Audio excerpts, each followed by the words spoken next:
Nazca lines का नाम सुना है तुमने? हाँ हाँ। तो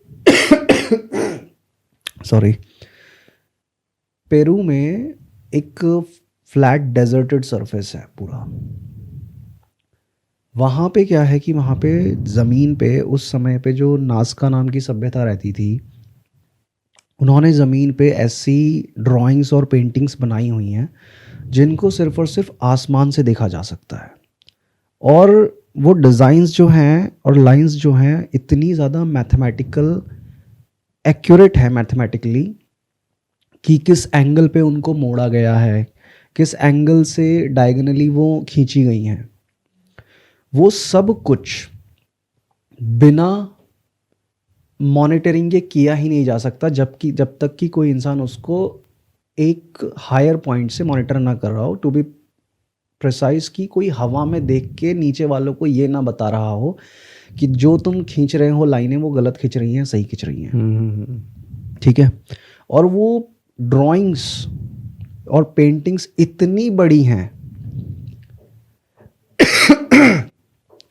कि कोई भी इंसान उसको बनाने के बाद ज़मीन पे खड़े होकर उसे देख ही नहीं सकता। तो उसको क्या कहें, एक तरीके का इंडिकेशन?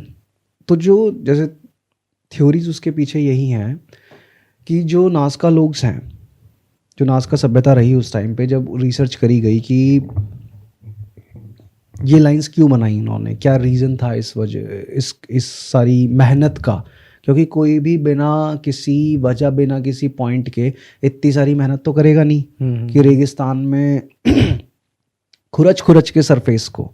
और उस टाइम पे ना कोई उनके पास कोई ऐसे औजार है, वो सिंपल सीधा उसको खुरच के सरफेस को और वो लाइंस बनाई गई हैं सारी। तो जब थोड़ी छानबीन करी गई तो नाज़का लोगों की जो फोकलोर्स थी उसमें ऐसी कहानियाँ आती हैं कि वो लोग ये कहते हैं कि हमारे जो क्रिएटर्स हैं जिन्होंने हमको बनाया, वो लोग आसमान से जब वापस आए यहाँ तो उनको पता चले कि हम लोग अभी भी यही हैं। बेसिकली ये उनको रास्ता दिखाने के लिए चीज़ें बनाई गई हैं।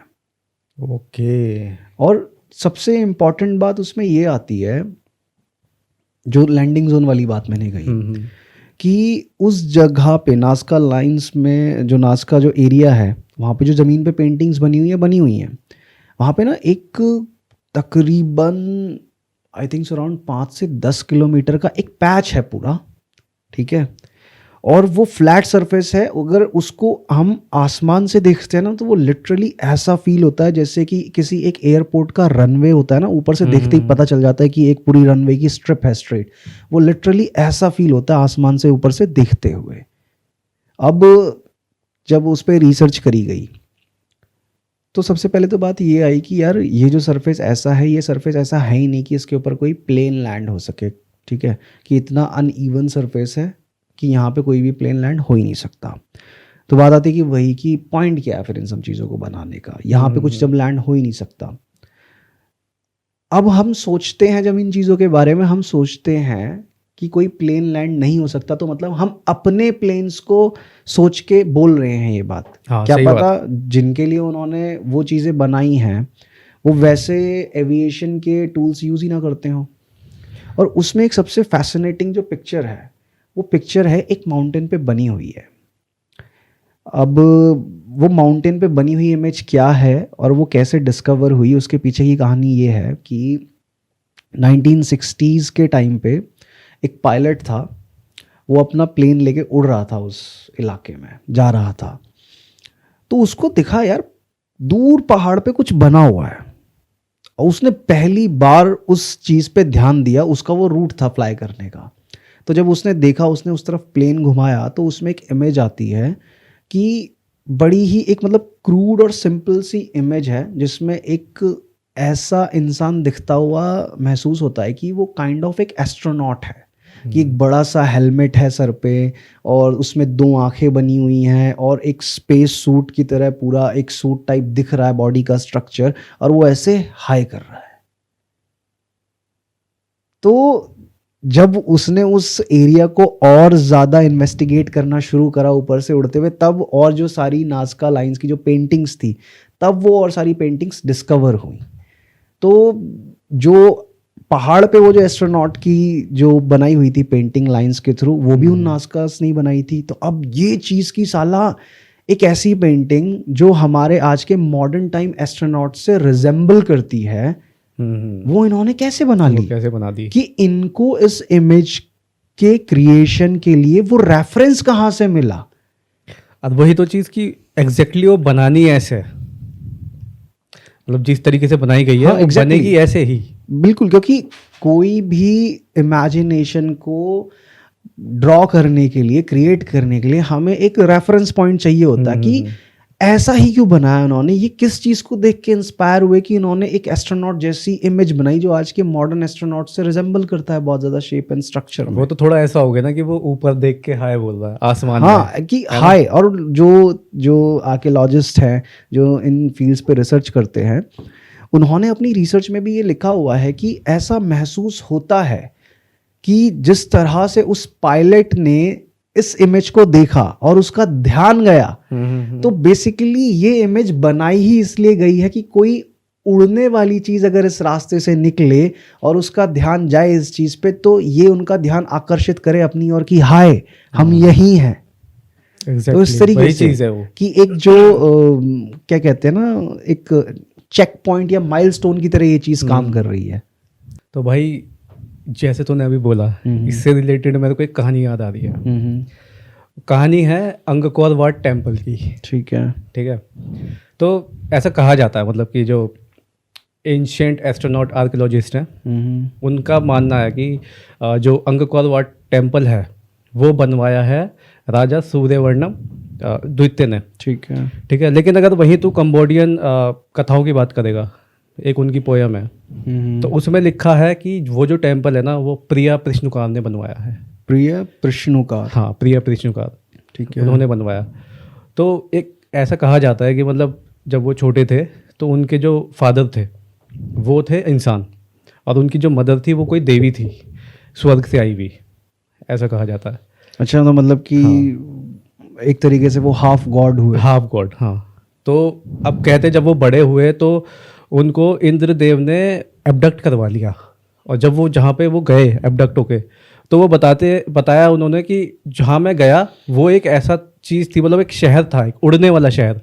वहाँ पे उन्होंने मेरे को बुलाया, मतलब एबडक्ट किया, वहाँ पे एक तरीके से किडनैप कर लिया मेरा। अब मुझे ये संदेश दिया कि आपको अपने जो लोग हैं उनको गाइड करना है, उनको बताना है कि ये यूनिवर्स काम कैसे करता है ना। वो ज्ञान उसको दिया प्रिया प्रश्नुकार को। और जब वो वापस आए धरती पे, उन्होंने लोगों को कहा कि मेरी जो मुलाकात है वो भगवान से हुई है, और उन्होंने मुझे कहा है कि मैं आपका लीडर बनूं और आपको गाइड करूं। जैसे हम देखते हैं ना कि बाइबल में, हमारे हिंदुज़ में, हर धर्म में ऐसा होता है कि एक कोई ऐसा डिवाइन पावर है जो लोगों को आगे सीख दे रहा है, या उसने कोई ऐसी किताब लिखी है जिससे पता चल रहा है ह्यूमंस को कि हाँ हमारे जीने का तरीका ये है ना। तो वही चीज़ उस कहानी में भी बताई गई है। तो उसे एक मैसेज और मिला कि तुम्हें वहाँ नीचे जाके एक टेम्पल का निर्माण करना है। तो वो टेम्पल वो है अंगकोर वाट। और उस टेम्पल की तूने देखा होगा वो बनाया किस तरीके से गया है ना। 5 उसके ऊपर जो मंदिर के टाइप के वो बने हुए हैं, है ना। तो बेसिकली ऐसा कहते हैं कि वो एक टेम्पल नहीं है, वो कोई श्रद्धा का कोई पॉइंट नहीं है, वो एक लैंडिंग जोन है। वो लैंडिंग जोन उनका है जिन्होंने उसको एबडक्ट करवाया था। वो उसका मानना था कि वो वापस धरती पे आए और इन ह्यूमंस को इसके बारे में गाइड करें, यूनिवर्स के बारे में हर चीज़ की नॉलेज दें उसको, ऐसा कहते हैं। तो एक हस्बैंड वाइफ थे, बेटी एंड बार्नी हिल, ये बहुत फेमस केस है एबडक्शन का। 1960s की बात है ये। तो दोनों हस्बैंड वाइफ अपने हनीमून पे निकले हुए थे, यूनाइटेड स्टेट्स, शायद ये वॉशिंगटन डीसी के आसपास का केस है ये। और ये गए थे अपने हनीमून पे कनाडा। तो ये कनाडा से नायग्रा फॉल्स वगैरह देख के घूम के घर वापस आ रहे थे अपने। और कनाडा यूएस अगल बगल है, जैसे इंडिया और नेपाल, अपना कार से जाओ, घूम घाम के वापस आ जाओ। तो ऐसे ही अपनी कार से गए थे और घूम घाम के वापस आ रहे थे ये। रास्ते में आते हुए सबसे पहले नोटिस करती है बेटी, बार्नी की वाइफ। वो कहती है कि यार आसमान में ना एक बड़ा ही ब्राइट स्टार चमक रहा है, और बहुत ही अनयूजुअल है ये बाकी स्टार्स से। तो जब बार्नी देखता है उस स्टार को तो कहता है कि यार इसमें मूवमेंट भी है, क्योंकि वो स्टार ऊपर की तरफ मूव हो रहा था। तो अब शूटिंग स्टार तो नीचे आते हैं, लेकिन वो ऊपर की तरफ मूव हो रहा था। तो जब बार्नी ने बेटी को बोला, अपनी वाइफ को, कि मैं भी कि ये एक सैटेलाइट हम देख रहे हैं, ठीक है, थोड़ी देर अपना गाड़ी ड्राइव कर रहे हैं वो, तो इतने में बेटी बोलती है कि अब वो चीज़ हमारी तरफ आ रही है, बार्नी देखो। तो बार्नी देखता है गेट से बाहर, तो देखता है कि यार वो तो हमारी गाड़ी की तरफ आ रही है। तो कंफ्यूज है, तो बोलता है कि चलो कोई बात नहीं, सैटेलाइट में भी अपनी डायरेक्शन चेंज कर रही होगी। अब वो देखते हैं तो फिर से उसकी वाइफ जो होती है फिर बोलती है कि भाई देखो वो हमारी गाड़ी को फॉलो कर रही है वो चीज़ आसमान में। तो देखता है वो कि अरे हाँ, फिर वो गाड़ी रोकते हैं, तो उनको लगता है कि हमने कोई यूएफओ देख लिया है। तो अपना बायनॉक्यूलर लेता है बार्नी और गाड़ी से बाहर निकलता है और बायनॉक्यूलर से देख रहा होता है, और उसकी वाइफ भी बाहर निकल जाती है, उनके साथ उनका एक डॉग भी था। डॉग क्या, डॉग ना निकले गाड़ी से बाहर। और वो गए तो बेटी और बार्नी दोनों खड़े हैं रोड पे। तो जो बार्नी होता है उसको बड़ी ही, वो कहते हैं ना कि कभी कभी हमें किसी चीज़ को देख के बहुत अजीब सी नेगेटिव सेंसेशन होने लगती है कि नहीं यार कुछ गड़बड़ होने वाली, निकलो यहाँ से, रोंगटे खड़े हो जाते हैं हाँ। तरीके तो से। वो अपनी वाइफ को बोलता है कि यार ये ना मेरे को कुछ गड़बड़ चीज़ लग रही है, मुझे समझ ही नहीं आ रहा ये है क्या है। वो बाइनोकुलर से देखता है ना जब, तो कहता है कि ये एयरक्राफ्ट जैसी तो कुछ शेप ही नहीं लग रही है ये। अपनी वाइफ को बोलता है फटाफट गाड़ी में बैठो, हम निकलते हैं यहाँ से। और वो चीज़ अपनी स्पीड बढ़ा के और उनकी तरफ आ रही है फटाफट। अब दोनों फटाफट गाड़ी में बैठते हैं और अपना गाड़ी ड्राइव करने लगते हैं। उसके बाद वो घर पहुंच जाते हैं। घर पहुंचने के बाद जब नेक्स्ट डे वो सुबह उठते हैं, उनको बड़ा ही अजीब महसूस होता है। ऐसा लगता है कि पता नहीं उनको किसी ने रात को बहुत मारा पीटा है और उनको मतलब बहुत ही अजीब लग रहा होता है पूरी बॉडी में। सुबह उठते हैं। अब सुबह उठ के जो बार्नी और बेटी है अपना कॉफ़ी वगैरह पी रहे हैं सब। तो जो बेटी होती है वो अपनी ड्रेस को देखती है, तो देखती है कि उसकी एक जो ड्रेस है ना वो फटी हुई है, एक जगह से कंधे से पूरा फटा हुआ है वो ड्रेस। देख के चौंक जाती है। वो याद करने की कोशिश करती है कि यार ऐसा तो कुछ हुआ ही नहीं कि ये ड्रेस कहीं इलझ के फटी हो, कुछ हुई हो, समझ ही नहीं आता उसको। फिर वो क्या नोटिस करती है, उस ड्रेस पे पिंक कलर का कुछ पाउडर लगा हुआ है। अच्छा। फिर अपने शूज़ को देखती है, उसके शूज़ पे भी पिंक कलर का कुछ पाउडर लगा हुआ होता है। बट वो जितना भी रिकॉल करने की कोशिश करे उसे समझ ही नहीं आ रहा कि ये ड्रेस कहाँ से फटी और पिंक कलर का पाउडर क्या है ये। अब उधर जो बार्नी है, बार्नी को कुछ अजीब महसूस हो रहा है, ठीक है। फिर वो जाते हैं अपनी गाड़ी के पास, तो गाड़ी पे देखते हैं कि गाड़ी के बैक साइड पे डिक्की पे सर्कुलर टाइप के कुछ अजीबोगरीब मार्क्स बने हुए हैं, निशान बने हुए सर्कुलर टाइप के। क्योंकि यार ये क्या है, किसने हमारी गाड़ी ख़राब कर दी है, कुछ समझ ही नहीं आ रहा उनको। तो 2-3 दिन ऐसे निकल जाते हैं उनके। 2-3 दिन बाद अब क्या होता है, उनको रातों में आने शुरू हो गए सपने। रातों को सपने आ रहे हैं, तो सपनों में वो देखते हैं कि उनकी गाड़ी चल रही है, भागते वो गाड़ी में बैठते हैं और गाड़ी में जैसे ही बैठ के थोड़ी आगे भगाते हैं गाड़ी को और एकदम से कोई गाड़ी के ऊपर बहुत तेज़ फ्लैश लाइट मारता है और गाड़ी उनकी फ्रीज़ हो गई है। फिर उनका आँख खुल रही है तो वो अजीबोगरीब लोगों से घिरे हुए हैं। तो ऐसे करके रोज़ रात को कभी नाइटमेयर्स आते हैं ना, तो ऐसे उठने लगते हैं वो। अब दोनों हस्बैंड वाइफ डिस्कस कर रहे हैं कि यार ये क्या हो रहा है हमारे साथ, समझ ही नहीं आ रहा हमको। फिर जो बेटी होती है वो अपनी एक फ्रेंड से डिस्कस करती है ये चीज़ कि यार ऐसा ऐसा हो रहा है हम दोनों हस्बैंड वाइफ के साथ। तो वो कहते हैं कि यार एक काम करो, तुम जाओ एक हिप्नोथेरेपिस्ट के पास, मेरा एक जानकार है, मैं उसके पास भेजती हूँ तुम दोनों को, तुम वहाँ जाओ। तो वो दोनों के दोनों जाते हैं उस हिप्नोथेरेपिस्ट के पास। जब वो साइकाइट्रिस्ट उनकी हिप्नोथेरेपी करता है, पहले तो पूछता है कि क्या समस्या हो रही है। वो बोलता है ऐसा ऐसा ऐसा ऐसा कुछ हो रहा है, और वो सब बताते हैं कि ड्रेस की कहानी। जो बार्नी होता है वो बोलता है जैसे उसको दिखा कि उसकी ड्रेस फटी हुई है और उसके जूतों पे पिंक कलर का पाउडर गिरा हुआ है। ऐसे ही बार्नी जो बायनॉक्यूलर लेके निकला था अपनी बाहर कार से यूएफओ को देखने के लिए, वो कहता है कि मेरा वो बायनॉक्यूलर जो था वो टूटा हुआ था, उसका एक स्ट्रैप, मेरे को ये याद नहीं आ रहा कि इसका स्ट्रैप टूटा कहाँ। और उसके जो जूते थे, जूते पूरे छिले हुए थे उसके। तो कह रहा कि मेरे को भी समझ नहीं आ रहा कि हमारे कपड़े और ये बायनॉक्यूलर्स कैसे और कब कहाँ ख़राब हुए। मुझे ऐसा लग रहा है कि कोई एक ऐसा मोमेंट है जिसको हम याद नहीं कर पा रहे हैं और मे भी जो हम सपने देख रहे हैं वो उस मोमेंट की छोटी छोटी पिक्चर्स हमें दिखाई दे रही हैं जो हम याद नहीं कर पा रहे, रिकॉल नहीं कर पा रहे हैं। तो हिप्नोथेरेपिस्ट बोलता है कि ठीक है, कोशिश करते हैं, और वो हिप्नोटाइज करता है उन दोनों को, और ये हिप्नोथेरेपी करता है वो उन दोनों इंसानों पे अलग अलग, पहले हस्बैंड पे फिर वाइफ पे। अब जो हिप्नोथेरेपी करता है वो तो उस मोमेंट पे ले जाते हैं, जैसे वो करते हैं कि अब तुम जा रहे हो 2 दिन पीछे, 3 दिन पीछे, अब कार में बैठे हो, ऐसे चल रहा है उनका पूरा का पूरा।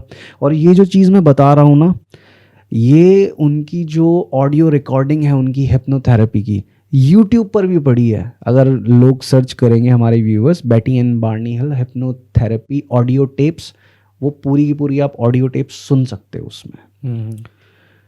अब जब शुरू होता है मोमेंट, ठीक है, वो उनको तो इतना याद था कि भाई वो गाड़ी में बैठे और घर पहुंच गए, अगले दिन सुबह आंख खुल रही है उनकी।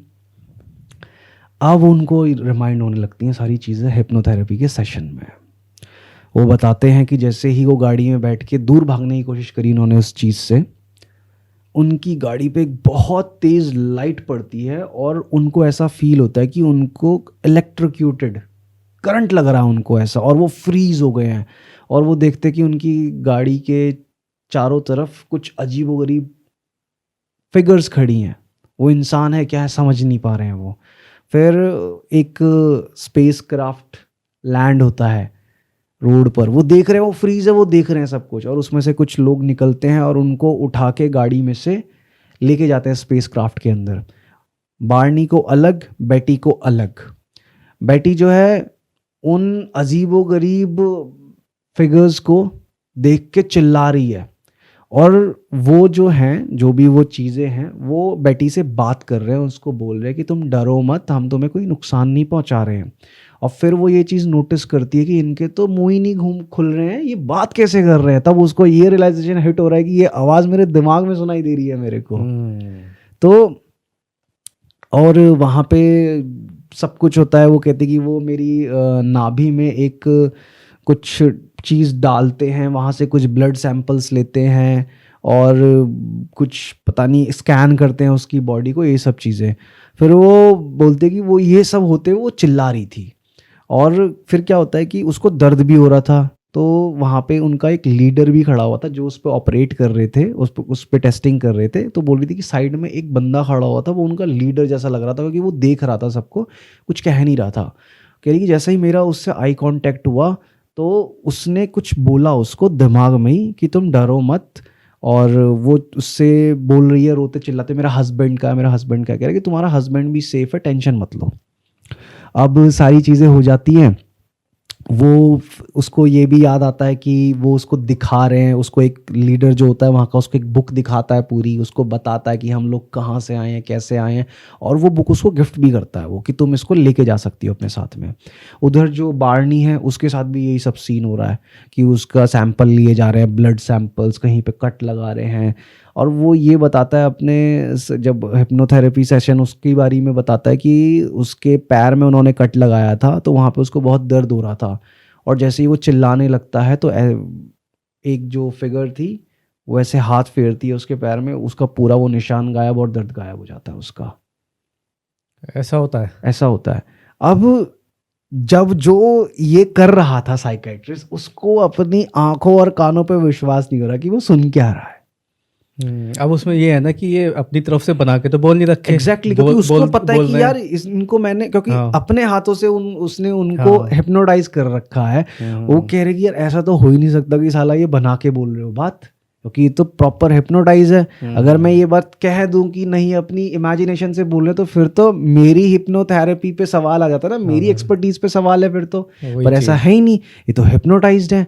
तो ये सब क्या क्या बकवास चल रही है ये। और वो उनके सबकॉन्शियस माइंड में फीड हो रखा है जो निकलवा रहा है ना, निकलवा रहा जो, क्योंकि हमारा जो ब्रेन का सबकॉन्शियस माइंड है ना, हमारा कॉन्शियस माइंड लॉक हो सकता है पर हमारा सबकॉन्शियस एक 24/7 CCTV कैमरा की तरह काम करता है। वो सोते हुए भी चलता है वो। तो वो जो मेमोरीज थी ना उन एलियन बीइंग्स ने वहां लॉक कर दी थी। अब उनका ध्यान छोटी छोटी चीज़ों की वजह से उन बातों पे जा रहा था। जैसे बेटी ने अपनी ड्रेस को देखा, बार्नी ने अपने बाइनोक्यूलर्स को देखा, उनकी कार पे पड़े हुए निशान। अब क्या ना, वो छोटी छोटी चीज़ें उस मेमोरी को ट्रिगर कर रही हैं बार बार। ये कहाँ से हुआ, इसलिए उनके ये सपने कैसे में आ हुआ। रहा है। इसलिए रात को सोते टाइम वो सबकॉन्शियस से वो मेमोरीज थोड़ी थोड़ी बाहर निकलने की कोशिश कर रही हैं। तब जब हिप्नोथेरेपी सेशन खत्म हो जाते हैं, और उसने करी थी दोनों की हिप्नोथेरेपी अलग अलग, तो उसने कहा यार कहानियां दोनों सेम बता रहे हैं। ऐसा नहीं है कि हिप्नोथेरेपी में झूठ बोल के ये कुछ और बता रही है, ये कुछ और बता रहा है। दोनों सेम चीज एक्सप्लेन कर रहे हैं कि एलियन बीइंग्स थे और शिप में ले गए उनको, और उनके साथ ये सारी चीजें हुई।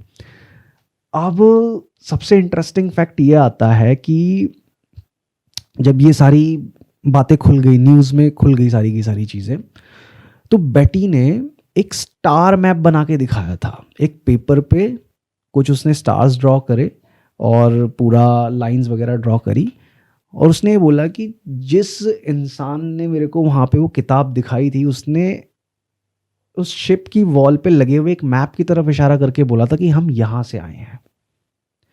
उस लेडी को, क्या कहते हैं, बेटी को कोई नाम नहीं पता, उस जगह का नाम क्या है, बस उसके दिमाग में वो स्टार्स फीड हो गए, वो इमेज फीड हो गई, और वो उस पेपर पे ड्रॉ करके दिखाया उसने।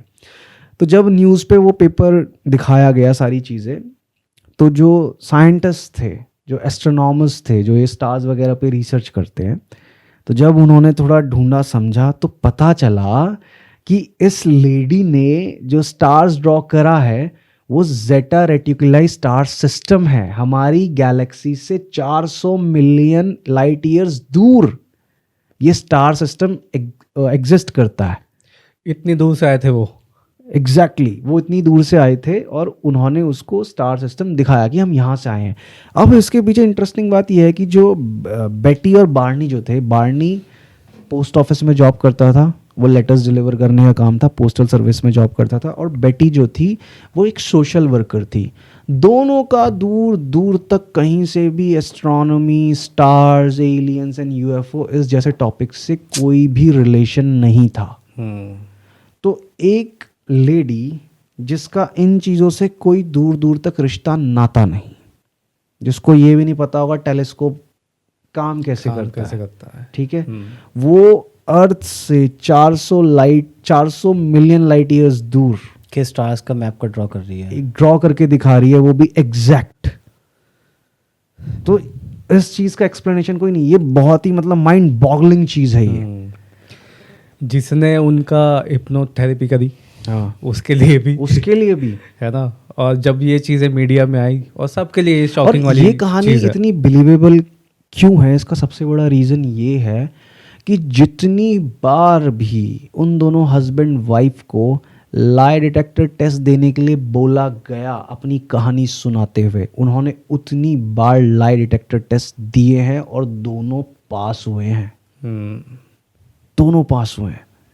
तो कहीं से कहीं तक भी मतलब कोई एक ऐसा पॉइंट मिल नहीं रहा था कि इनको डिबंक किया जा सके, इनको झूठा बताया जा सके। जैसे एलियन एनकाउंटर्स होते थे, तो उसमें एक नाम आता है डॉक्टर ट्रेविस टेलर का। तो ये बात है 2019 की। वो जो है वो UAP task force chief scientist थे, है ना।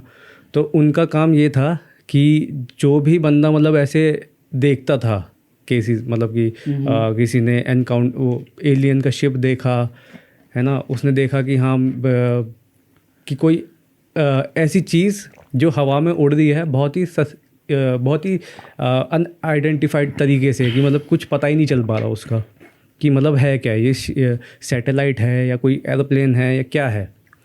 तो वो लोग उनके वो करते थे, काउंसलिंग टाइप का पूछते थे उनसे, उनके अंदर से जानकारी निकालते थे कि क्या ये बंदा सच बोल रहा है ना। तो उनका भी यही कहना था कि अगर कोई बंदा ये चीज़ें बता रहा है तो उसको आप लाइटली मत लो, है ना। तो इससे ही 60 साल पहले एक वो थे, क्या नाम था उनका, डॉक्टर जे एलन हाइनेक, ठीक है, वो एस्ट्रोफिजिस्ट थे। तो वो जो है ना, वो 1952 में जो प्रोजेक्ट ब्लू बुक था, हाँ, ब्लू बुक के मेन साइंटिस्ट थे वो, मेन रिसर्चर थे। तो वो भी मतलब ऐसा ही करते थे, मतलब कंसल्ट करते थे, तो मतलब लोगों को पूछते थे उनसे। तो ऐसे ही ना एक एनकाउंटर हुआ था, एलियन एनकाउंटर। तो उसमें था एक जो जिसके साथ हुआ था, उस बंदे का नाम था लोनी जुमारा, लोनी जुमारा, अगर तूने सुना होगा तो। लोनी जामूरा है या जुमारा ऐसे करके उसका कुछ नाम है लानी जमूरा। नहीं, लोनी जुमारा जमूरा नाम उसका, जामोरा, हाँ। जमूरा नाम है लास्ट हाँ। उसका। तो वो जो एलियन एनकाउंटर हुआ था उसके साथ 1964 में न्यू मैक्सिको में, तो वो जो था वो एक पुलिस अधिकारी था। वो ऐसे ही गश्त पे जा रहा था और गश्त पे जाते टाइम उसने देखा कि कोई एक अंडाकार स्पेसशिप उसके सामने उतरा, उसमें से 3-4 एलियन बाहर आए बहुत तेज़ी में, है ना। उन्होंने कुछ शायद अर्थ से कुछ चीज़ें कलेक्ट की और वो एकदम से बैठ के और निकल गए। ये मात्र ये मान कि मुश्किल से 1-2 मिनट के अंदर हो गया ये सीन, ओके। बहुत तेज़ी में। तो जब वो उन्होंने उसको बताया, हाईनेक को बताई ये बात, तो वो समझ गए थे कि मतलब ये बंदा झूठ तो नहीं बोल रहा, है ना। उसके बाद फिर जैसे मैंने बताया कि प्रोजेक्ट ब्लू बुक में वो थे, और प्रोजेक्ट ब्लू बुक में ऐसे करीबन 12,618 केसेस हैं, मौजूद थे उस टाइम पे, जिसमें कि 701 केसेस ऐसे हैं कि अनआइडेंटिफाइड कहेंगे उनको, कि जिनकी ना कोई फ़ोटो मिली है ना कुछ मिला है। तो एक तरीके से वो उनको इतनी अहमियत नहीं दी जाती। ठीक है। और जो ये जिसका मैंने बताया पुलिस अधिकारी जो था, उसका भी केस उसी में से एक था, तो उसको इतनी हवा नहीं मिली। और ऐसे ही फिर एक एनकाउंटर केस ऐसे आता है कि एक अल्ट्रेस्ट काउंटी करके एक जगह है ना, तो वो न्यू मैक्सिको में है। तो ये बात है क्रिसमस ईव की, और ये 26 दिसंबर 1985 की बात है। तो एक बंदा है जो कि अपने आप में एक बहुत बढ़िया जानी मानी हस्ती है ना, जिसकी किताबें बहुत ज़्यादा बिकती हैं। तो उस बंदे का नाम है विटनी स्ट्राइबर। तो वो बंदा ना किताबें लिखता था। तो एक बार क्या हुआ, क्रिसमस ईव पे वो अपने बीवी बच्चों के साथ अपना कॉटेज में मस्ती मजाक कर रहा था, और खाना वाना खाया उन्होंने और सो गए वो लोग। तो उसको जब आधी रात होती है उसको महसूस होता है कि कोई ग्रे टाइप का कोई बंदा है, और बड़ी बड़ी आंखों वाला, काली काली बड़ी बड़ी आंखें 2-3 हैं, और वो उसको देख रहे हैं, घूर रहे हैं, है ना। तो वो क्या बताता है कि मैं अपने शरीर को हिला नहीं पा रहा हूँ, लेकिन मैं देख पा रहा हूँ कि हाँ, कि मुझे दिख रहा है कि कोई तो है। तो वो कहता है कि अचानक से मेरे को ऐसा लगता है कि मैं एक गोल मतलब राउंड शेप के एक रूम में हूँ, और मेरे को चारों तरफ से घेरा हुआ है, और काफ़ी ज़्यादा मतलब ब्लूइश टाइप के कुछ जीव हैं जो इधर उधर भाग रहे हैं, है ना, और वो काइंड ऑफ मेरे पर हमला कर रहे हैं, है ना। तो फिर और वो कहता है कि मेरी जैसे ही आंख बंद होती है एक बार को, तो मैं वापस अपने बिस्तर में होता हूँ। तो उसने इसी को लेकर के मतलब उसने एक बुक भी लिखी है, उस बुक का नाम है कम्यूनियन। ठीक है, वो मतलब कि जो भी उसके साथ वहाँ पे उसने जो एक्सपीरियंस किया था वो सब उसने उस बुक में लिखा हुआ है। ठीक है। अब वो सोचता है कि चल ठीक है, एक बार हो गया जो हो गया, दोबारा तो नहीं होगा मेरे साथ, ऐसी उम्मीद मैं करता हूँ। लेकिन यहीं वो गलत हो गया साबित। तो उसके 4 साल बाद दोबारा वो अपने बिस्तर पे लेटा हुआ था करवट करके। तो उसको महसूस होता है कि उसको दबाव महसूस होता है अपने लेफ़्ट वाले कान पे, कि कोई उसका ऐसे रख के ना ऐसे दबा रहा उसका, ठीक है, तकिए में दबा रहा उसका सर।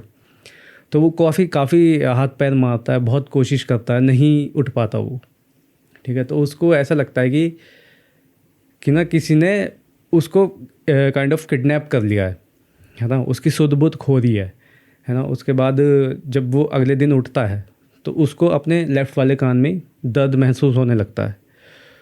तो उसके दूसरे दिन भी उसको वो दर्द रहता है। तो वो देखता ना छू के कि यहाँ पे कान के पीछे, वो कहता है कि गांठ सी महसूस होती है उसको।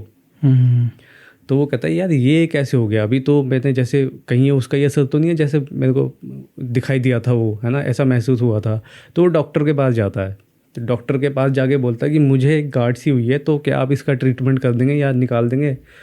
तो डॉक्टर भैया अपना बैठता है और उसकी सर्जरी करने के लिए एक चीरा लगाता है वहाँ पे कि उसको निकालने के लिए। तो वो जैसे ही चीरा लगाता है तो वो जो चीज़ होती है ना, जो उसके पीछे गांठ होती है, वो सड़क के यहाँ आ जाती है, इस जगह। हाँ, तो अब वो कंफ्यूज हो जाता है डॉक्टर कहता है कि यार मैंने वहाँ चीरा लगा दिया है, अब यहाँ पे करके देखता हूँ, बताता है उसको, वो सामने मतलब सुन कर रखा होता है और वो भी देख रहा है अपना जो राइटर है ना, तो वो यहाँ पे भी चीरा लगाता है उसको, लेकिन वो खिसक के वापस कहीं और हो जाती है। तो डॉक्टर हार मान चुका होता है, वो कहता है कि नहीं भैया मेरे बस की नहीं है, ये क्या चीज़ है ना। तो वो भी फिर उस चीज़ से मतलब कर लेता है कि चल ठीक है जो भी है। अब लेकिन वो समझ जाता है कि ये चीज़ इम्प्लांट करी गई है उन चीज़ों के द्वारा, है ना। तो अब वो उसी के साथ अपनी लाइफ जीने लगता है। तो वो बताता है कि 2015 में वो एक बार अपनी बुक के लिए ही कुछ रिसर्च वगैरह कर रहा था, तो उसको लगता है कि उसकी लेफ़्ट वाली आइन में ना एकदम से एक ऐसी खिड़की टाइप खुली और उसको कुछ लिखा हुआ दिखाई देने लगा कि मतलब कि जो मैं रिसर्च कर रहा हूँ ना उससे रिलेटेड ही चीज़ें मेरी आंखों के सामने आ रही हैं।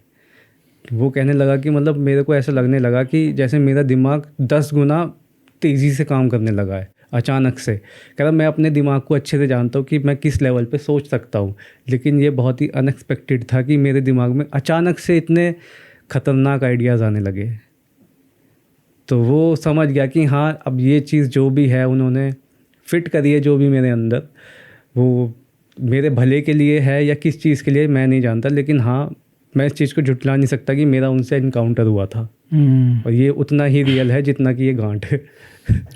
बट जो कंस्पिरेसी थ्योरिस्ट रिसर्चर्स हैं वो ये कहते हैं कि जो ये यूएफओ टाइप चीज़ें हैं ये सबसे ज़्यादा दिखनी तब से शुरू हुई हैं जब से इंसान ने सबसे पहला न्यूक्लियर बॉम्ब टेस्ट किया और उसके बाद ब्लास्ट किया हिरोशिमा और नागासाकी के ऊपर। तब से सबसे ज़्यादा ये चीज़ें दिखनी शुरू हुई हैं। और एक इंग्लैंड में ही कोई एक मिलिट्री फैसिलिटी है, वहाँ का तो पूरा इंसिडेंट है ये। अगर कोई सर्च करे कि England nuclear base UFO incident करके अगर गूगल पे सर्च करे तो पूरा वो इंसिडेंट निकल कर आता है। इंसिडेंट ऐसा होता है कि एक रात मिलिट्री बेस में अपना सब लोग होते हैं ड्यूटी वगैरह करके अपना आराम कर रहे होते हैं और कमांड सेंटर है, कमांड सेंटर के अंदर कैप्टन बैठा हुआ है कैप्टन के साथ, और उसके जो बाकी लोग हैं वो बैठे हुए हैं जहाँ पे वो रेडार वगैरह पूरा मॉनिटरिंग चलती है, ठीक है। क्योंकि साइल जो बेस है उसमें न्यूक्लियर मिसाइल्स रखी हुई हैं, ठीक है। तो एकदम से क्या होता है कि जो बाकी जो सैनिक होते हैं, सोल्जर्स होते हैं, वो आते हैं कैप्टन के पास, बोलते हैं कैप्टन आसमान में एक बड़ी अजीबोगरीब चीज़ है, ठीक है, और वो एक जगह पे टिकी हुई है। तो कैप्टन बाकी जो सोल्जर्स होते हैं उनको बोलते हैं कि जाओ देख कर आओ, चेक करो क्या है तुम। तो जैसे ही वो जाते देखते फिर भागे भागे वापस आते कैप्टन के पास। वो कैप्टन से बोलते हैं कि भाई हम तो गए और एकदम से ना वो उड़ के फ्याऊं चली गई कहीं और, ठीक है। थोड़ी देर ऐसी आधा एक घंटा बीतता है, फिर से वो सोल्जर्स आते हैं और बोलते हैं कि भाई वो चीज़ फिर से लौट कर आ गई है। और जैसे ही वो बोलता है फिर से लौट कर आ गई है, और कैप्टन कहता है कि इस बार मैं भी चलता हूँ तुम्हारे साथ। जैसे ही तो कैप्टन कहता है एक disc shape type of object उसने देखा, और होता क्या है धीरे धीरे जो पूरा बेस था ना, उस बेस की पूरी पावर सप्लाई कट हो जाती है, बिजली चली जाती है वहाँ की पूरी। अच्छा। ठीक है, उनकी जो न्यूक्लियर मिसाइल्स थी वो अपने आप ऑन हो जाती है लाइट जाने के बाद। हाँ, लाइट कट गई पूरे बेस की, ठीक है। और उनकी जो न्यूक्लियर मिसाइल्स थी वो एक के बाद एक जो 2-3 मिसाइल्स जो भी होंगी, नंबर्स ऑफ मिसाइल्स, वो ऑन होने लगती हैं। जो साइलोस के अंदर रखी होती है ना मिसाइल्स प्रॉपर, तो वो ऑन होने लगती हैं। तो अब उनको समझ ही नहीं आ रहा कि वो क्या करे। वो खुद से बंद करने की कोशिश कर रहे हो, अगर हमारे कंट्रोल ही नहीं है। तो पहले वो यूएफओ सारी मिसाइल्स को ऑन करता है, ठीक है। ऐसे ही पूरा मतलब पूरे 5-10 मिनट के लिए पूरा पैनिक होता है। फिर उस मिसाइल्स को वो 1 बाय 1 ऑफ करता है, पूरे बेस की लाइट आ जाती है और फिर वो यूएफओ उड़ के चले जाता है। तो वो कैप्टन ये कहता है कि वो मेरी ज़िंदगी का मतलब इतना ज़्यादा सररियल एक्सपीरियंस था कि मतलब हकीकत है, सपना है, क्या है, ये हो क्या रहा। कह रहा मुझे कुछ समझ नहीं आ रहा था।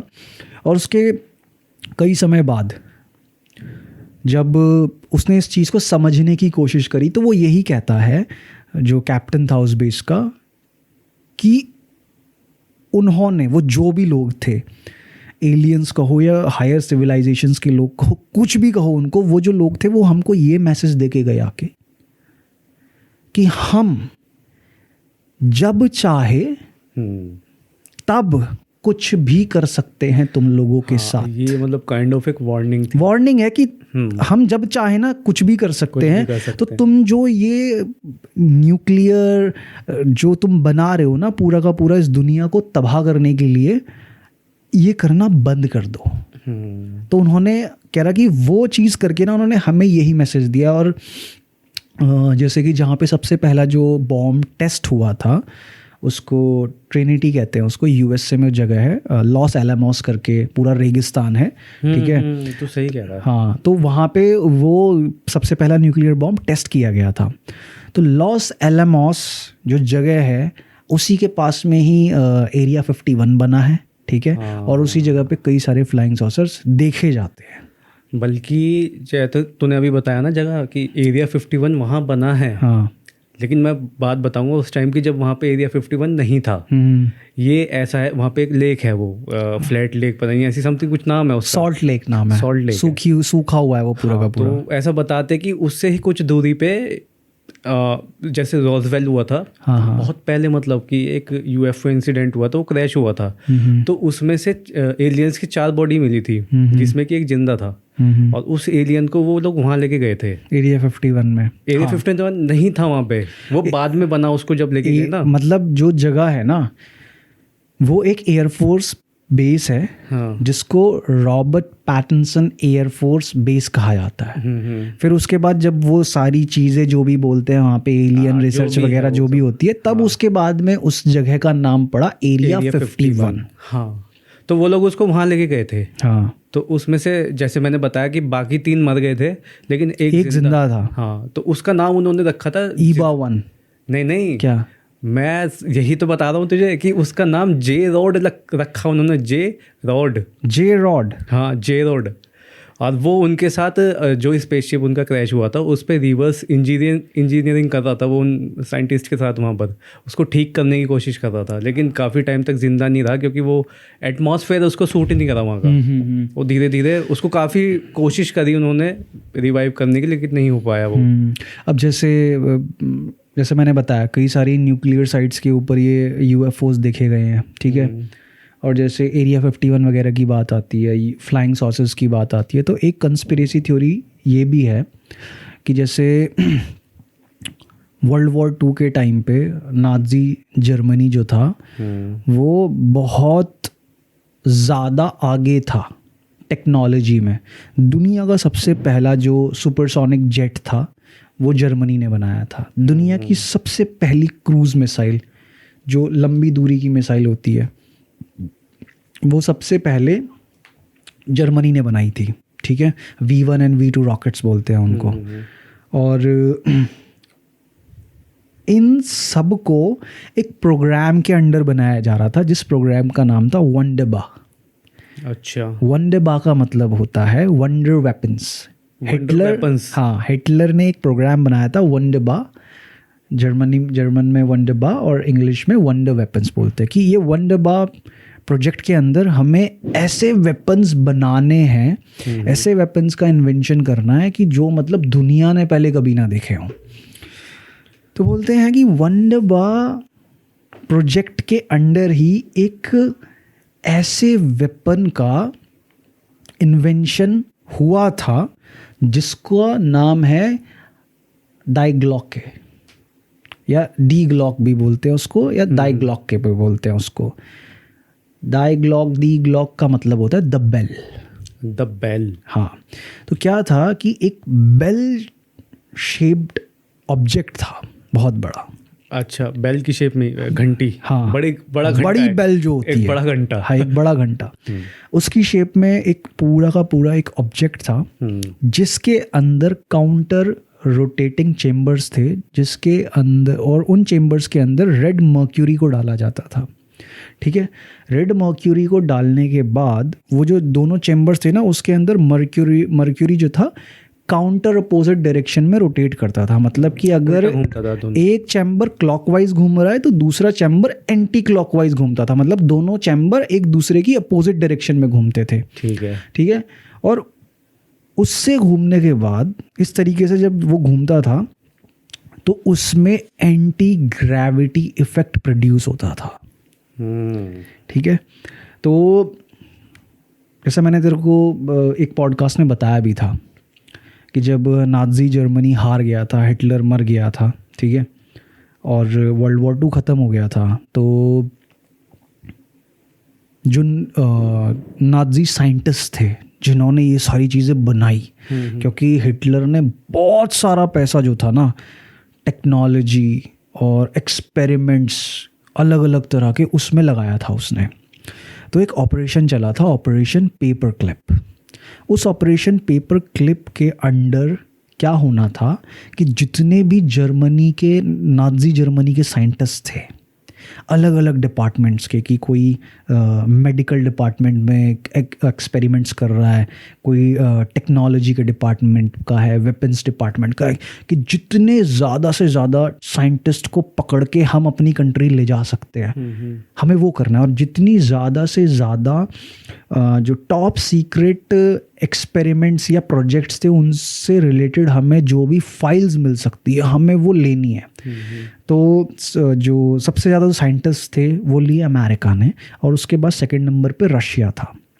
ठीक है, तो उन सारी जो फाइल्स थी टॉप सीक्रेट फाइल्स में, उनको उस द बेल डायग्लॉक के होने के जो पूरे के पूरे एक्सपेरिमेंटल पेपर्स थे टॉप सीक्रेट, वो मिले उनको। उसमें पूरा प्रॉपर डिस्क्रिप्शन था कि वो जो ऑब्जेक्ट था द बेल वो किस चीज़ से बना हुआ था, वो कैसे काम करता था, उसकी बारे में यहाँ तक क्वालिटीज़ लिखी हुई थी कि उसके अंदर कैपेबिलिटी थी कि वो टाइम ट्रैवल इफेक्ट जनरेट कर सकता था, कि जब वो चलता था तो उसके आसपास का जो स्पेस और जो पूरा का पूरा डायमेंशन है, एक तरीके से कहो कि वो वॉर्प होने लगती थी। ठीक है, और वो जो टाइम में आगे पीछे जा सकता है, पूरा फ्लाइंग सॉसर शेप का था। ठीक है, और वो एंटी ग्रेविटी मतलब वर्टिकली ऊपर उड़ सकता है, वो उसको किसी मतलब क्या कि रनवे की ज़रूरत नहीं है, किसी ऐसे फ्यूल की ज़रूरत नहीं है, तो कि वो उन्होंने बनाया था खुद से। एग्जैक्टली, वो उन्होंने बनाया था खुद से। तो एक कंस्पिरेसी थ्योरी ये भी है कि अमेरिका को किसी तरीके से वो चीज़ मिल गई, या वो मिली नहीं, उसके पेपर्स मिल गए, लेकिन वो जो द बेल है ना वो आज भी कहीं ना कहीं एग्जिस्ट करता है। या तो वो जर्मनी वालों ने ही ताला मार के रख दिया है, या फिर वो अमेरिका या रशिया, इन दोनों में से किसी के हाथ लगी है वो चीज़ और वो बंद करके रख दी गई है।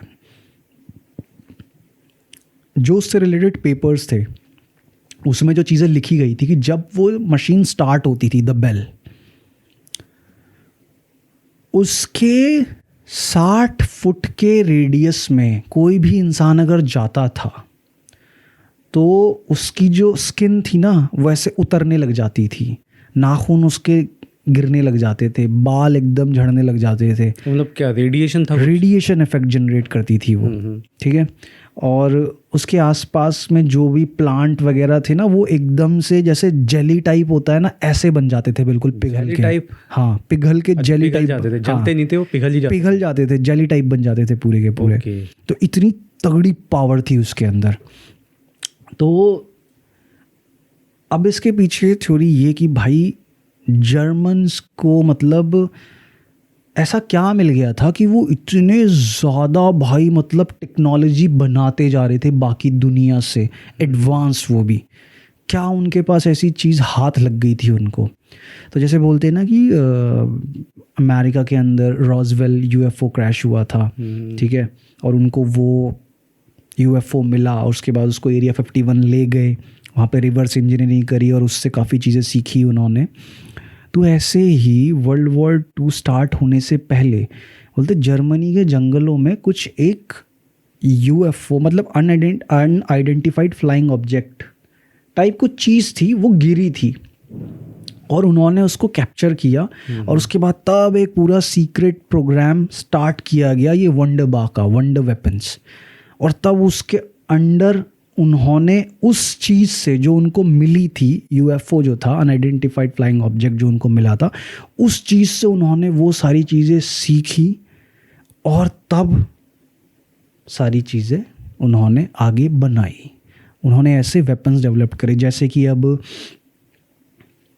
अमेरिका चांद पे पहुंचने वाला सबसे पहला देश था, ठीक है।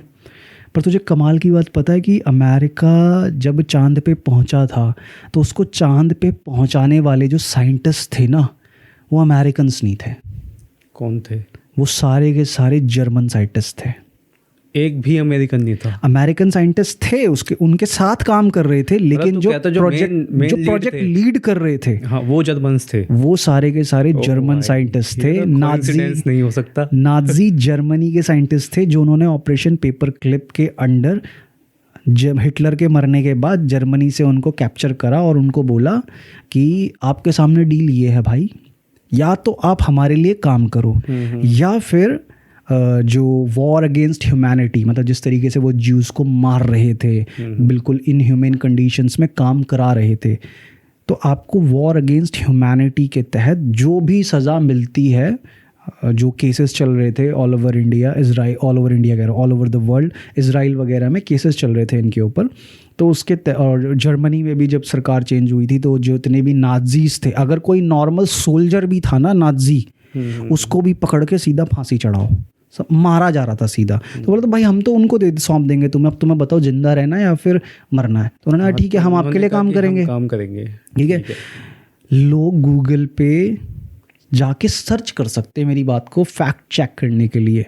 वर्नन वॉन ब्राउन, जो पूरे अपोलो प्रोजेक्ट का लीड साइंटिस्ट था, मतलब कहता ना हेड साइंटिस्ट भाई, सब नीचे साइंटिस्ट काम कर रहे, सबसे ऊपर हेड साइंटिस्ट जो पूरे अपोलो प्रोजेक्ट को लीड कर रहा था, इसके कहने पे लोग चल रहे थे, वो एक नाजी साइंटिस्ट था। वही तो कह रहा हूँ, ये कोइंसिडेंस तो नहीं हो सकता ना कि जब तक अमेरिकन काम कर रहे थे तब तक कुछ ऐसा बना नहीं पाए वो, लेकिन जैसे ही जर्मनी के साइंटिस्टों को उन्होंने पकड़ा और अपने देश में लाके अमेरिका ने बोला कि हमारे लिए काम करो, तो सीधा भयंकर वो चांद पे पहुंच गए। और हो सकता है अगर वो ये चीज़ नहीं बना पाते, वो अमेरिका को चांद पे नहीं भेज पाते, तो उनको भी मार देते। मतलब कैसे समझा नहीं मैं? मतलब कि जैसे तूने कहा ना कि अगर अमेरिका ने जब टेक ओवर किया है ना, तो उनको बोला कि अगर तुमने हमारे लिए काम नहीं किया तो हम तुम्हें सौंप देंगे, जहाँ पे तुम्हारे ऊपर केसेस चल रहे हैं हम उस जगह पे सौंप देंगे तुमको। हाँ, तो वो सौंप देते ना। हाँ, सौंप देते। अगर वो मना करते कि नहीं हमें काम नहीं, तो फिर अमेरिका के किस काम के फिर वो खाली यार बैठा के थोड़ी ना रखेंगे उन्हें। वही तो अमेरिका ने कहा टैलेंट दिखाना था कि भाई तुम हमें अपनी स्किल दो, हम तुम्हें आज़ादी देंगे, हमारे देश में खुल के रहो। तो उन नाजी साइंटिस्ट को अमेरिका ने अपने फ़ायदे के लिए इस्तेमाल करा और फिर अमेरिका सीधा चांद पे पहुंच गया। फिर वो जो कहते हैं कि वो सब झूठ है, चांद पे गया था। हाँ, उसमें वो भी अपने आप में एक बहुत बड़ी कंस्पिरेसी है, ठीक है। अब लेकिन उस कॉन्स्पिरेसी थ्योरी के भी ना मतलब अलग अलग पर्सपेक्टिव है। अब जैसे कि बोलते हैं कि चलो सब बात छोड़ दो। हाँ, तू क्या मानता है कि हुआ था या नहीं हुआ था? चांद पे गए थे कि नहीं गए थे? देख, मैं ये मानता हूँ कि हाँ, चांद पे तो गए थे, ठीक है, लेकिन जो चीज चांद पे पहुंची थी उसके अंदर इंसान थे कि नहीं थे ये कंफर्म नहीं कह सकते। चांद पे अमेरिका ने जरूर लूनर लैंडर भेजा था, ठीक है, अपोलो जो था उनका लूनार लैंडर वो भेजा था, लेकिन उसके अंदर नील आर्मस्ट्रॉन्ग, बज ऑल्ड्रिन और एक थर्ड वाले जो थे माइकल कॉलिंस, हाँ, वो थे कि नहीं थे मैं इस चीज़ में कंफर्म नहीं हूँ, क्योंकि कई सारी ऐसी चीज़ें हैं। जैसे माइकल कॉलिंस की एक फ़ोटो है जिसमें वो स्पेस वॉक काइंड ऑफ चीज़ कर रहे हैं, ठीक है। वो जो फोटो है ना उनकी, वो उनकी ट्रेनिंग की फ़ोटोग्राफ है, मतलब वो जहाँ पे उन्होंने पूरा फैसिलिटी बनाई होगी वो ज़ीरो ग्रेविटी में ट्रेन करने वाली, ठीक है। वो फ़ोटो वो है जो अखबार में छापी गई ये बोल के कि ये स्पेस की फ़ोटो है, ठीक है। फिर दूसरी चीज़ ये कि जो वीडियो है जो पूरा मून पे शूट किया हुआ है, ठीक है, उन तीनों एस्ट्रोनॉट्स ने, तीनों तो नहीं थे शायद बाहर, बज ऑल्ड्रिन अंदर ही थे लूनर लैंडर सबसे के पहले अंदर। नील आर्मस्ट्रॉन्ग, हाँ, फिर माइकल कॉलिंस साथ में थे। और तो जो दोनों एस्ट्रोनॉट्स चांद पे घूम रहे हैं, तो कई सारे जो रिसर्चर्स हैं जो इस थ्योरी को मानते हैं कि इंसान कभी चांद पे नहीं पहुंचा है, जब वो उस वीडियो को एनालाइज करते हैं ना, कई सारे ऐसे चीज़ें हैं उस वीडियो के अंदर जो आपको सोचने पे मजबूर करती है कि हाँ यार, लग तो कुछ ऐसा गड़बड़ रहा है। लेकिन ना एक सबसे ज़्यादा विवादित चीज़ है उसमें, है ना, जो सबसे ज़्यादा कंट्रोवर्शियल है कि वो जो फ्लैग है वो सबसे ज़्यादा कंट्रोवर्शियल है। हाँ, कि वो बोलते हैं कि एटमॉस्फेयर नहीं है तो हिल कैसे रहा है ये फ्लैग, कि हवा चल रही है, ये सब। तो उसका भी बताया जाता है ना कि मतलब कि स्पेस में एटमॉस्फेयर तो कुछ है ही नहीं, हाँ है ना। तो वो जैसे फ्लैग उन्होंने पकड़ा हुआ है, एक डंडी, मतलब ऊपर ऐसे एक डंडी है इस तरीके से, हाँ हाँ मैं समझ गया, है ना। अब वो फ्लैग इसी में ही जुड़ा हुआ है। हाँ। अब वो छोड़ देते हैं उसको तो वो हिलने लगता है, थोड़ा तो हिलेगा ही भाई, शेक करेगा। तो वो हो सकता है कि हाँ ठीक है कि अगर वो उन्होंने जो रॉड लगाई पूरी मून के ऊपर उसकी ज़मीन पे, तो जब उन्होंने हाथ हटाया तब थोड़ा सा हिला हो। लेकिन चल वो चीज़ हम छोड़ भी दे, क्योंकि जब विक्रम लैंडर गया था, ठीक है, चंद्रयान 2 जब हुआ, ठीक है, और विक्रम लैंडर गया और चंद्रयान जो है प्रॉपर वो ऑर्बिट में घूम रहा है और लैंडर हमारा गया था, तो हमारे उस मून ऑर्बिटर ने जो लूनार लैंडर है अमेरिका का, उसकी फ़ोटो खींची है। तो वहाँ पे वो फ्लैग भी है और वो लूनार लैंडर भी है, रोवर भी है वहाँ पे, वो जो जिसको लेके वो पूरा घूम रहे थे वहाँ पे। तो इसका मतलब है कि चीज़ें तो पहुँची थी वहाँ पे। हाँ। लेकिन तू कह रहा है कि पहुँचाई किसने वो नहीं पता, पहुँचाई किसने नहीं, मतलब तू कह रहा है ना, तू बोलता रहा है कि अभी कि मतलब मैं ये कह रहा हूँ कि वहाँ पे वो लूनर लैंडर भी है, हाँ, जिसमें इंसान गया, ठीक है, तो वो फ्लैग भी है, लेकिन उसके अंदर वो तीनों एस्ट्रोनॉट्स गए कि नहीं गए, हाँ वही तो, ये नहीं पता। तो फिर फ्लैग कैसे पहुंचा वहाँ पे? अब ये भी हो सकता है ना, देख, अगर मैं बहुत ही वाइल्ड कर दूँ इस कॉन्स्पिरेसी को, अब मार्स के ऊपर क्यूरियोसिटी रोवर घूम रहा था, उस क्यूरियोसिटी रोवर का काम था कि उसको पूरे मार्स पे घूमना है और सैंपल्स कलेक्ट करने हैं, और उस रोवर के अंदर पहले से ही उन एक्सपेरिमेंट्स से रिलेटेड प्रोग्रामिंग करी हुई थी कि इसमें जो अटैच्ड आर्म्स हैं ये घूमेंगे, यहाँ से मिट्टी उठाएंगे, इस जगह में डालेंगे और वो एक्सपेरिमेंट को कैरी आउट करेंगे, और उस एक्सपेरिमेंट का जो रिजल्ट है वो वायरलेसली ट्रांसफ़र होगा प्लैनेट अर्थ के ऊपर। तो उन्होंने एक ऐसा रोवर बनाया होगा जिसमें वो प्रॉपर फीडिंग करी गई होगी कि ये जाएगा और वहाँ पे वो झंडा लगा देगा। ठीक है, क्योंकि बाकी तो चीज़ें वो अपने आप से भी क्रिएट कर सकते हैं। क्योंकि अब जैसे उसमें एक थ्योरी आती है कि जो हम पूरा वीडियो देखते हैं वो वीडियो हॉलीवुड के एक बहुत ही खतरनाक डायरेक्टर जिसे कहते हैं स्टैनली क्यूब्रिक, कि नासा ने स्टैनली क्यूब्रिक को हायर किया था कि भाई इन 3 साइंटिस्ट के साथ मिलके आपको एस्ट्रोनॉट्स के साथ मिलके आपको एक मूवी शूट करनी है जो दिखने में ऐसी लगनी चाहिए बिल्कुल कि तीनों एस्ट्रोनॉट चांद पे गए थे, ठीक है। तो ऐसा बोला जाता है कि जो वो हम देखते हैं ना, वो स्टैनली क्यूब्रिक ने प्रॉपर बनाई है वो चीज़, क्योंकि पूरा स्टूडियो तैयार करा है। हाँ, पूरे स्टूडियो में तैयार करके वो चीज़ बनाई गई है, क्योंकि स्टैनली क्यूब्रिक ही उस समय पे एक ऐसे केपेबल डायरेक्टर थे जो इस चीज़ को कर सकते थे।